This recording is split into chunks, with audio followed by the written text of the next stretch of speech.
Este es un artículo de Roberto Centeno para el diario El Confidencial.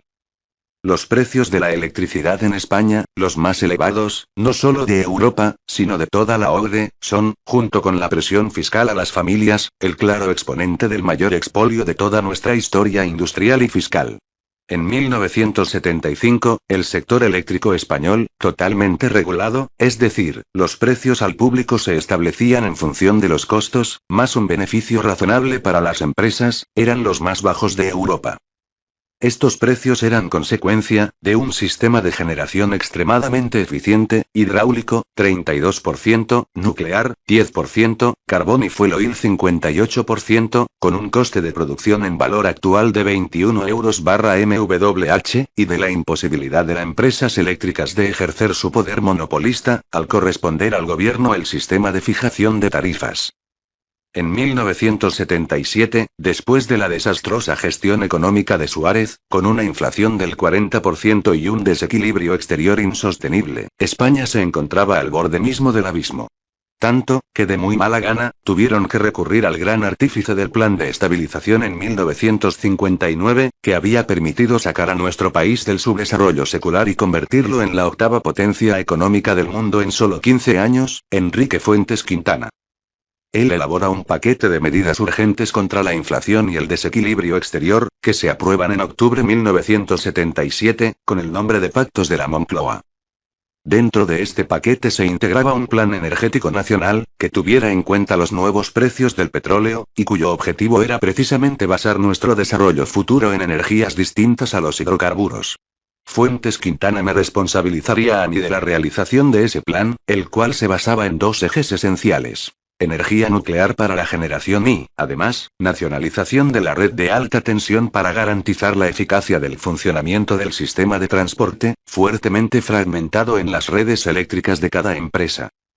La patronal eléctrica, apoyada por el ministro de Industria Oliart, se opondría frontalmente a la nuclear, no por la energía en sí misma, sino porque el plan pretendía poner fin al dislate de que cada empresa construyera la central nuclear que le viniera en gana, lo que había llevado a que España tuviera todas las tecnologías nucleares existentes en el mundo con unas deseconomías de escala brutales, exigiendo que se pactara una tecnología única.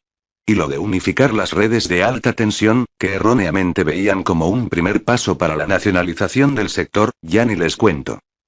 Sea como fuere, Enrique Fuentes, que estaba harto de la frivolidad e incompetencia de los ministros económicos de Suárez, Garrigues, Walker, Oliart, Jiménez de Parga y Sánchez de León.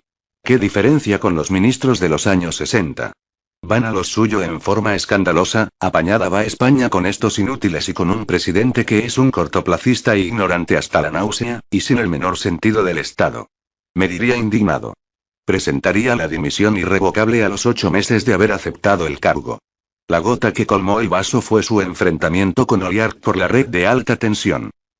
La moratoria nuclear y las renovables. En octubre de 1982, Felipe González arrasaría en las elecciones generales, acabando con UCD y con Suárez, el político que más daño ha hecho a España en siglos, con su disparatado café para todos y el estado de las autonomías, fuente de todo nepotismo. Entrarían cientos de miles de enchufados entre parientes y amigos y correligionarios, despilfarro y corrupción. Desde entonces, España crecería muy por debajo de su potencial y se empobrecería frente al resto del mundo. Por no hablar de que nos robó la democracia, imponiéndonos una oligarquía de partidos con el control del poder legislativo y el poder judicial, esto último cada vez más escandaloso con la ampliación de funciones a la Fiscalía. Que el aeropuerto de Barajas se llame Adolfo Suárez es un insulto a todos los españoles. ¿Y cuál es la solución a este expolio? Pues bien sencilla. El expolio ha sido una decisión política y, por tanto, política su solución. Felipe González tuvo una oportunidad de oro para cambiar este estado de cosas, pero no lo hizo. Antes, al contrario, tomó decisiones que convirtieron lo que era una pujante economía industrial, representaba el 36% del PIB en 1975, en una economía de enchufados públicos, especuladores. Solchaga sería el gran apóstol de la cultura del pelotazo, y camareros. Su reconversión industrial fue, sencillamente, el desmantelamiento industrial de España a mayor gloria de Alemania y Francia y, en el tema que nos ocupa, la moratoria nuclear fue lo que culminó nuestro desastre industrial. Se desmantelaron 4 centrales prácticamente terminadas y se paralizó la instalación de otras 4 iniciadas. El costo para los consumidores de dicho desmantelamiento, ya que hubo que compensar a las empresas los costos incurridos, llevamos pagándolo décadas en concepto de moratoria nuclear. Pero lo peor es que 8 centrales con una potencia conjunta de 8.000 MW que de haberse construido estarían generando hoy unos 60.000 millones de kWh, más que toda la energía eólica y a un precio de 20 euros MWh, permitirían reducir el precio del POL. El precio del POL más las subvenciones constituye el precio total, un 14%. Un disparate histórico que pagamos muy caro todos los españoles y no solo los marxista-ecologistas. Pero lo peor vino después, y esta vez de manos de la derecha, los golfo-ecologistas.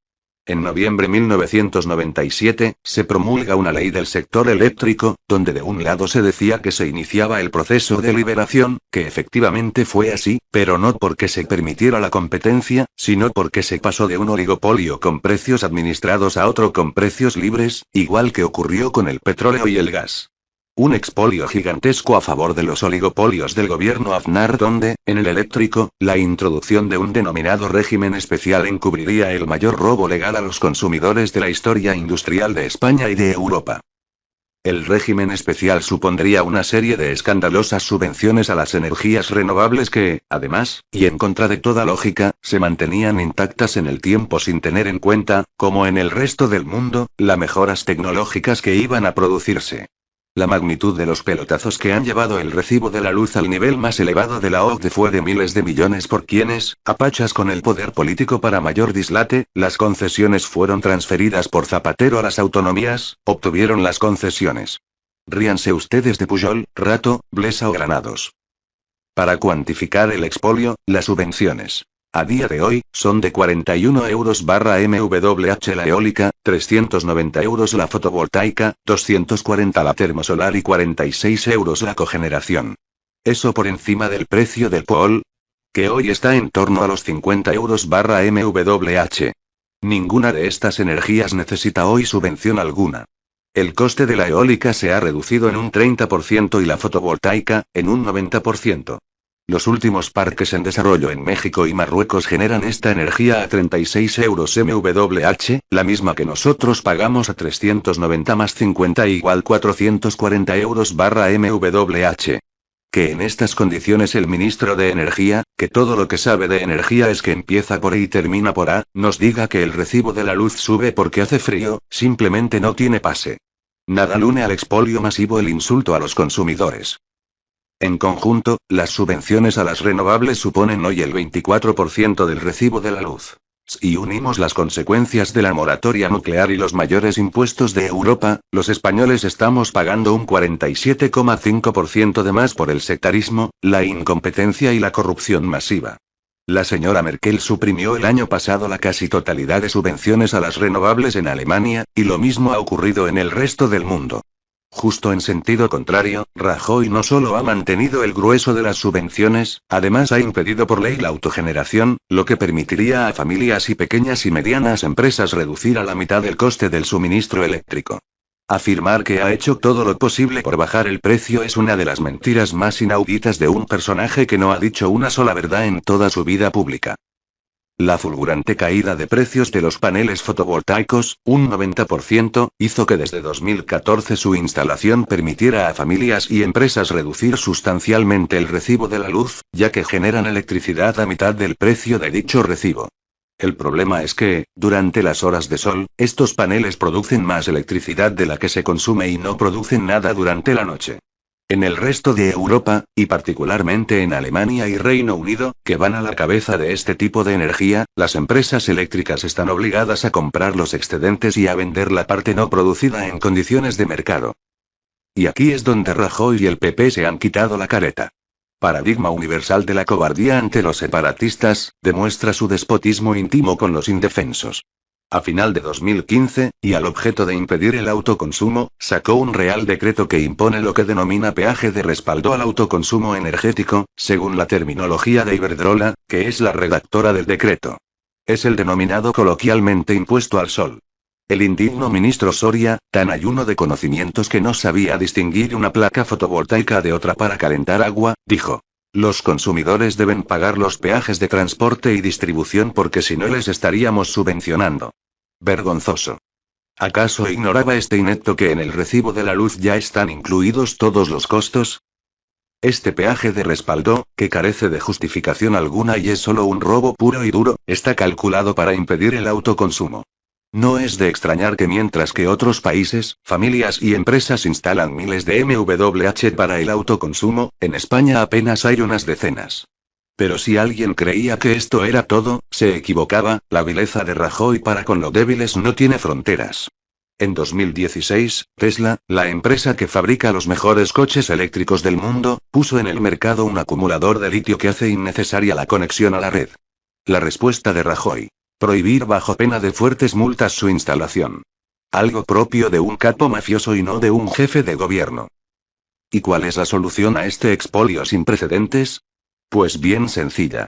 El expolio ha sido una decisión política, es por tanto política su solución. ¿Hasta cuándo piensa el gobierno hacer pagar a los españoles 440 euros MW/hora por la fotovoltaica cuando su coste actual es de menos de 50? ¿Hasta cuándo va a seguir el BOE en manos del oligopolio eléctrico? ¿Hasta cuándo el gobierno del PP, que ha convertido España en un infierno fiscal para la clase trabajadora y la clase media, va a mantener la fiscalidad sobre el consumo eléctrico más alta de Europa? Cualquier modelo europeo, excepto el de Italia, es mejor para España, el más rápido de implantar sería el de Alemania. Fin del impuesto al sol para el desarrollo masivo del autoconsumo por familias y empresas, fin de la mayoría de subvenciones a las renovables, como acaba de hacer Merkel, fiscalidad en la media europea y acabar con el oligopolio eléctrico para que exista competencia. Las tres primeras empresas no pueden tener más del 35% del mercado, aquí tienen el 73% directo y el 90% sumando las comercializadoras, que dependen de ellas, y hasta que se consiga se vuelve a un sistema de precios regulados cost plus fee. Solo se necesita una cosa: voluntad política.